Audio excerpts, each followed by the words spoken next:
Item girl, I don't know who created that word. It doesn't even like phonetically make sense. Yeah. Like item is a thing. Like this is an item, this is an item. And then girl, it doesn't even make sense. So True. for me, I don't understand it. People like Shah Rukh Khan and Madhuri Dixit ma'am and Amitabh Bachchan sir and all these people have really they've been a part of the childhood of our parents, our grandparents, and they didn't watch anything but Hindi cinema, and they loved Hindi culture, Hindi music. Where any place you go, and it's not your country, and you're of another different culture, you'll always receive some sort of. It's almost like, okay, like you're here, like you need to prove yourself. And I fought so much when I used to do songs just about my hook steps. Like there would be so many fights with filmmakers because they wouldn't let me do hard hook steps. They'd be like, no, keep it easy, like keep it really easy. And I'd be like, no, like that's the only way I'll break into the industry. That's the only way people will respect me, if I bring something different and challenging to the table. What I wanted to do is show my sassy side. I wanted to show my Western sassy Absolutely. girl side where, I'm fully there, free, it's confidence, it's fierceness, and that's a lot of these words are characterizations of my background, an Indian princess in India, who knows? And I've come to fulfill the mission. I don't know what's going on, but I knew that if I didn't learn the language, I won't be accepted. They say when you start something new, it often meets with a lot of resistance. But when you're persistent, it becomes the reason for somebody else's freedom. And today I have somebody who's created a revolution with her dance moves and been the source of inspiration for many out there. She's clearly India's answer to Rihanna and Beyonce. And this is the best way to invite Nora Fatehe in conversation with me only on Bollywood Bubble. Thank you so much, Nora. That was an amazing introduction. It's very sweet. But I actually mean it. I do feel that एक dialogue है Dirty Picture में ना, एक dialogue है अंजू महिंद्रू बोलती है कि जो तुम आज कर रही हो वो बगावत है, सालों बाद इसी को लोग आज़ादी कहेंगे, which is what I translated in Hindi, English, and I said. And it is something that you've done. I think that today, like I told you just before my interview began, that my 10-year-old niece knows you. Does it give you a sense of validation from where you began? Oh yeah, 100%. It gives me more than a sense of validation. I think it gives me a sense of achievement. I had a vision when I started, and I'm seeing that vision come to life. And kids like your niece, for example, when they become admirers of mine and I inspire them and they know who I am, they know my existence, that in itself means that my vision's coming to life and it's going in the right direction. I wanted to be a global brand. I wanted to make a difference. I wanted to shake up the industry. I wanted to create records. I wanted to create a movement as such where people never really expected that someone like me without a background of any sorts in the industry would be able to make such an impact. When did you start? When did you start dancing, and when did you start the decision of moving to India? I think more than dancing, everything that's involved with the arts, dancing, acting, singing, just being this, little diva who just wants to perform, like an all-out performer. I always felt that in me since I was a child, and in every interview, I say a different age. Sometimes I'm like 3, sometimes I'm like 5, 4. I don't remember the age. You don't remember, yeah, exactly. I just think it started from the beginning. And I just knew that there was some sort of soul in me or an energy in me that when the spotlights come on and when the music is on or when it's time to perform, I just become somebody else and I just take over with this immense confidence and I just feel like I know what I'm doing. Even though I probably don't know what I'm doing, but it's just an energy that I give out, and I feel like I'm me when I'm doing that, and I know that I can channel myself and connect with people while I'm doing that. So it's complicated to explain, but even in school, like whenever I'd be on stage dancing, I just get the attention of the audience, and and they want to learn also, and they want to do the same moves, and it could be just like 2 moves I'm repeating over and over again, but I had that power, I had that ability, and I always knew I wanted to do something with that.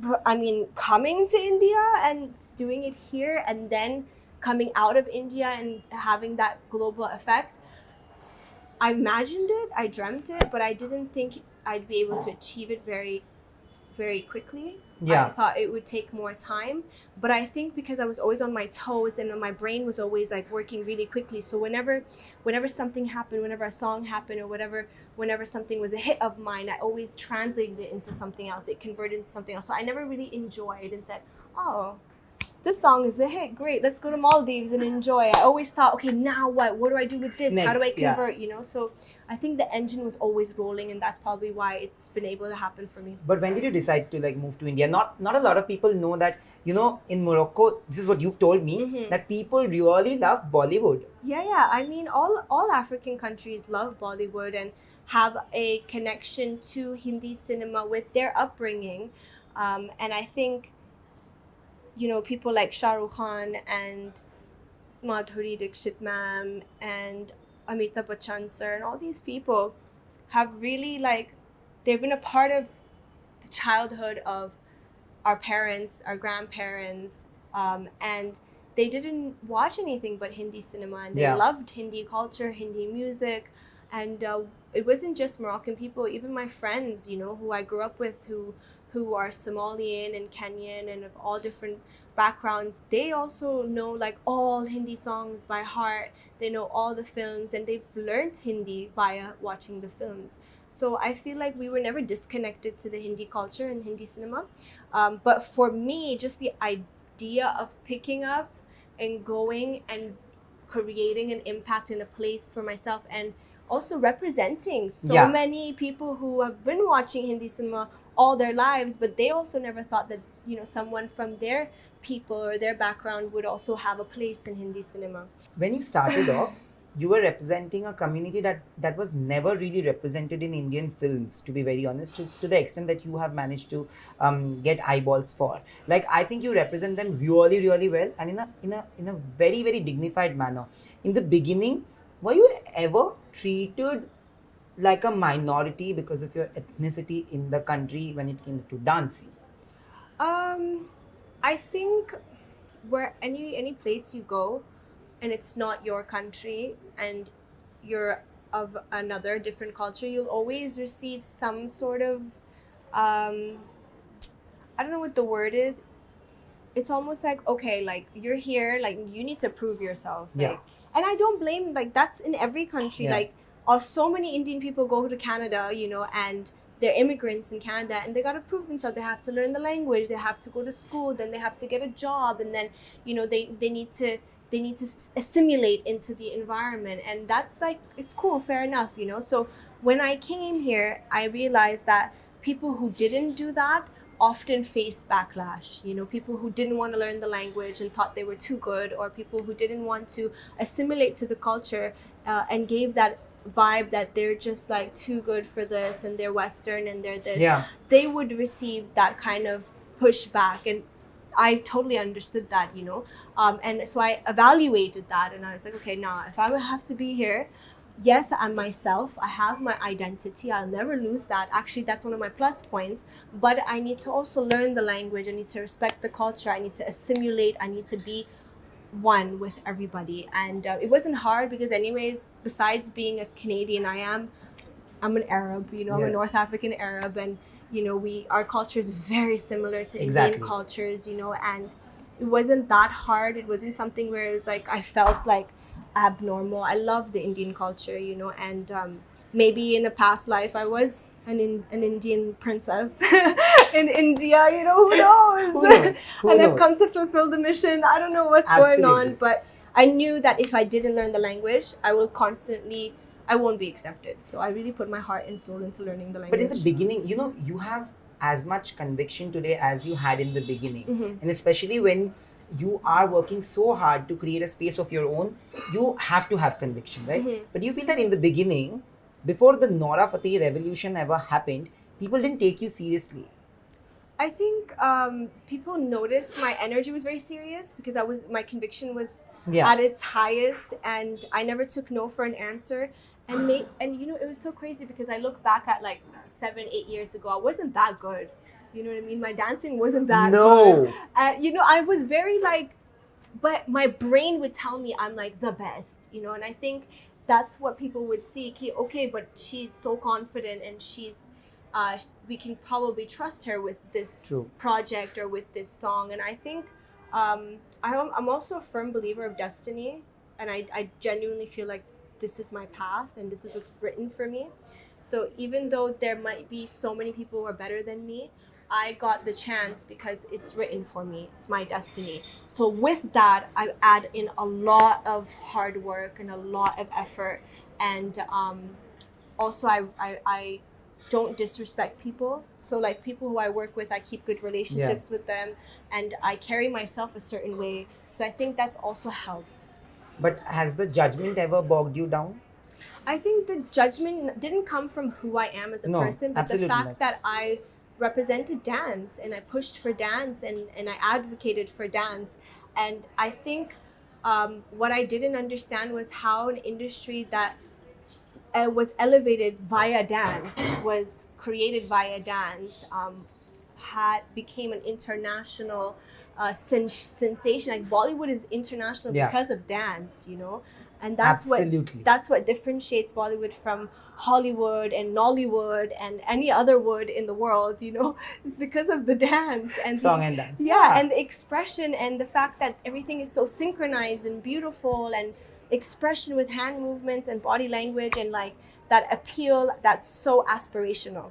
So how can something like that not be respected, and given its due? So it didn't make any sense to me. When I came, it was like still just on set, everything was very underground, and Bollywood didn't celebrate dancers, and I really just wanted that. As much as I wanted to act, and I do act, and I love acting, and I want to be like versatile as an artist, but I'm just glad that I managed to create this impact in Bollywood via dance.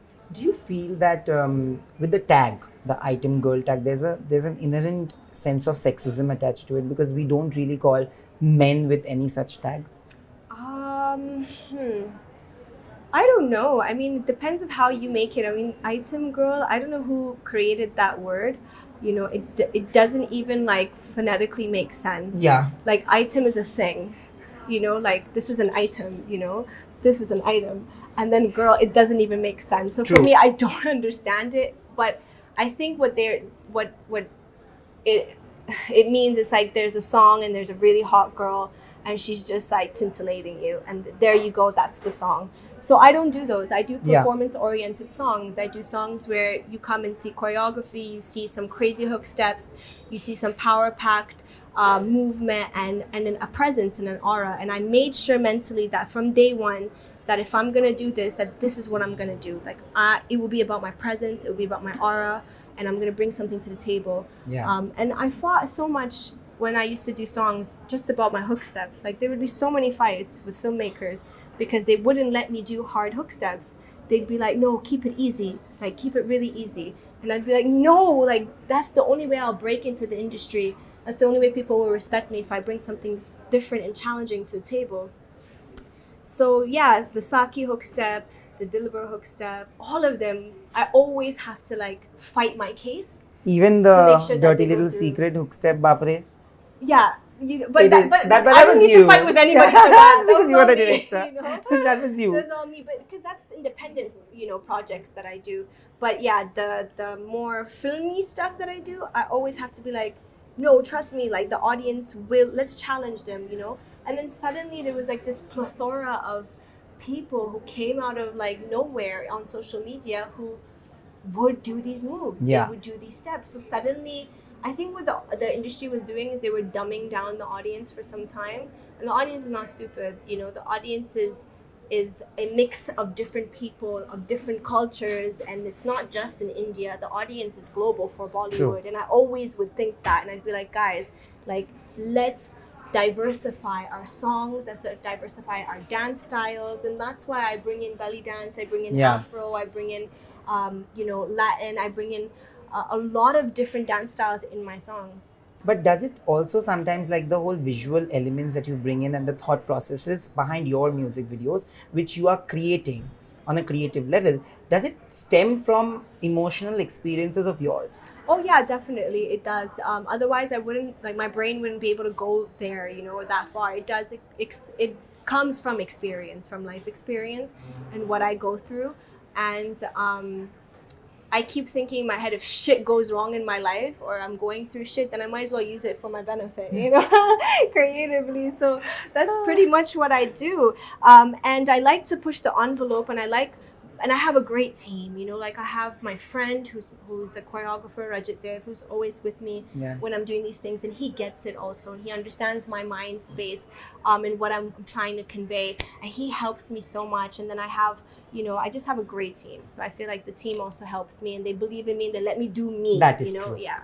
Nora, I have to tell you this, that the best part about you is you celebrate being the person you are with all your flaws, and that's something that I think everybody, men, women, kids today also have to deal with on a regular basis, and it's saddening also. It's a saddening culture of in the society. I want to say that when you do a song like Dirty Little Secret, you've tried to how do I say it, like you've tried to bring in very new cultures, very new facets of dancing and plays, performing arts to the country, to our industry. Initially, when I was doing a show, I remember, so it was very different. So a lot of us felt like, will it work, will it not work? We all have those apprehensions before every show. Do you ever feel, despite the success that you've got, when you bring in something new, it can meet with resistance, like I said? Always. Do you think about it? Always, because I think what some people don't remember is that I cater to not just the Hindi audience, but I cater to the Middle Eastern audience. Yes. I cater to the North African audience. I cater to the Western audience. So I have to think about all these different audience markets, and I'm always like, well, if I do something like this, then it might be a little too much for this audience, or a little too much for this audience, or so I'm constantly in this dilemma. However, I think in the end of the day, I look at myself as a product, right? And I'm this artist, and in me, I have many facets. I have this this part of me which is very Indian and very Hindi cinema, very Bollywood. Then I have a part of me who's very like Western, very hood girl, very ghetto. That is also me. And I also have a very, very North African, Arabic influenced part to my personality also. So all these three are here, and I'm always wondering, all these three different personality traits and background and culture traits that I have, how do I mix it into my branding, and how do I mix it into my career as artist? So sometimes I'll do a little Bollywood, I'll do a song in a movie, and I'll probably put a little bit of Arabic elements into it, maybe the way I did in Dilbar, Or even Kusu Kusu. Or in Kusu Kusu, you know what I mean? So, and then sometimes I'll put a little Bollywood elements, like in Arabic Dilbar, although it was an Arabic song, it was a Moroccan song, I made sure visually it was very Bollywood, it was your cliche Bollywood, what everyone is used to, like NRIs would be like, oh, it's such a cliche Bollywood story, but we love it, So I always try to like do a little bit here and there, or even with Dance Mere Rani, there was a chance for me to show my Afro roots, and then with Dirty Little Secret here, what I wanted to do is show my sassy side. I wanted to show my Western sassy girl side, where I'm fully there, free, it's confidence, it's fierceness, and that's a lot of these words are characterizations of my background, and when I do my independent music, which is like Pipita or Arabic Dilbar or Dirty Little Secret, these are songs which I sing and produce, right? So they have nothing to do with Bollywood. They're a different part of my career. They are for the global market, including the Indian market, but the essence of it is very different. So the way the music will be made, the lyrics, the language we sing in will be completely different. And you will see a different avatar and a different aura of mine, which maybe I can't do in like Kusu Kusu, or I can't do in Ek To Kam Zindagani. But this is where I can show that part of my attitude, and persona, which is more international. And I have that asset of mine, which I feel like others don't really have in my Yeah. industry. So I really want to use that to my advantage. Absolutely. I think social media has really propelled me and my career. I always use social media as a tool, even when I was facing a lot of no's and nobody was giving me opportunities. I just go back home and use my social media and make comedy skits and do dance videos and just push myself on social media because I'm like, well, someone's gonna see me, you know. And I think actually, social media was the reason why I'm here today, because there was that one video that someone saw of me, and that's how I got them booked, So I never stopped putting myself out there. I never stopped showing my talent. I never gave up. And whatever resources I had, I used. And at that point, I had Instagram, and that's what I used, Until today, I still use that to propel my branding. And like even with hashtag Dance with Nora, that hashtag, the minute I started it, I knew this will become a movement. This will be like a platform where people will show their talent, and the youngsters will get an opportunity to be seen by the world, and people think good things will come out of this hashtag. And a lot of good things came out of that hashtag. Like some of the dancers I used in Dirty Little Secret came from that hashtag. Like I wouldn't know they existed if it wasn't that hashtag. Absolutely. Even like some of the contestants on Dance Devani Juniors, a show which I judge, some of them came from that hashtag too. So yeah. But thank you. I just feel that more power to you. Thank you keep doing what you're doing, because I know that जैसे मैंने कहा, that now it's become freedom to a lot of people, and soon enough it will be considered a revolution, and you will be the face behind that revolution, and that's what matters. I appreciate it. Thank you. Thank you.